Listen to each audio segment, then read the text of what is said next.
Greetings. Today we're going to talk about how you can make the best coffee ever by roasting it yourself. I've been coffee roasting for a few years now on a simple roaster I built with wood, a nest cage that I bought on Amazon, and just some general tools that I use in my garage. So first things first, you need good coffee.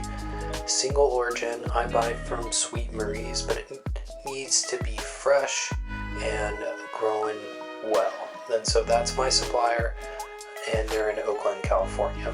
They ship it to my door. This is my roaster. Very simple setup, and it does the job well. I had a lot of these things already, so the only thing I needed to buy was this little barrel that was $20 on Amazon. Everything else I already have. But if you're starting from scratch, you're going to need to buy the baking pan, the drill, some metal rod, a camping stove, etc. When the coffee's roasted, I roast by sound. People go super deep on this, but it's just going to sound like popcorn popping.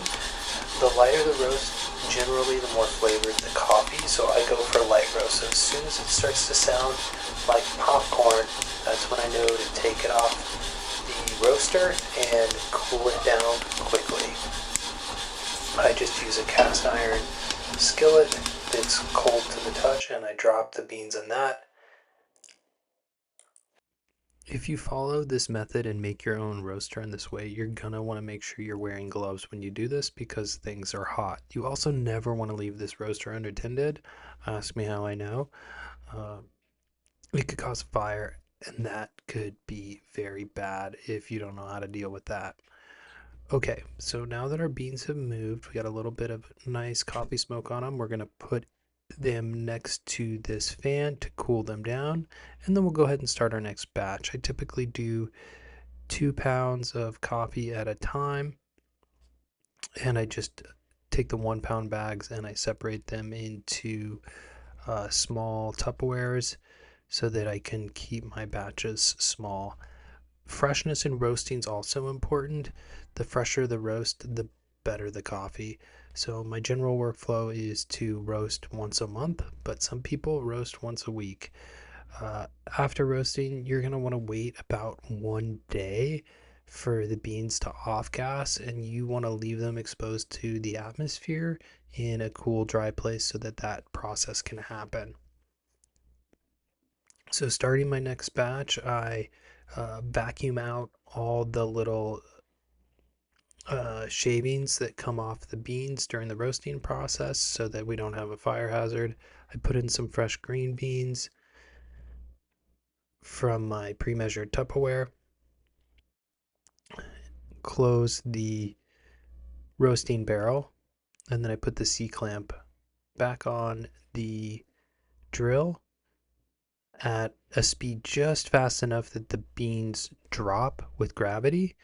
So not too fast that they just stick to the edge of the barrel, and not so slow that they don't drop fast. And then I put my flame pretty low. You can see it, you can just barely see it.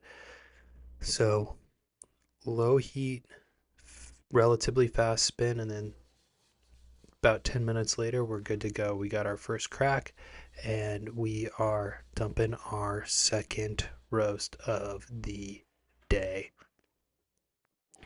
I've been keeping this up since the pandemic, and I roast, as I said, about once a month. And it takes about an hour for me to do that to meet my needs.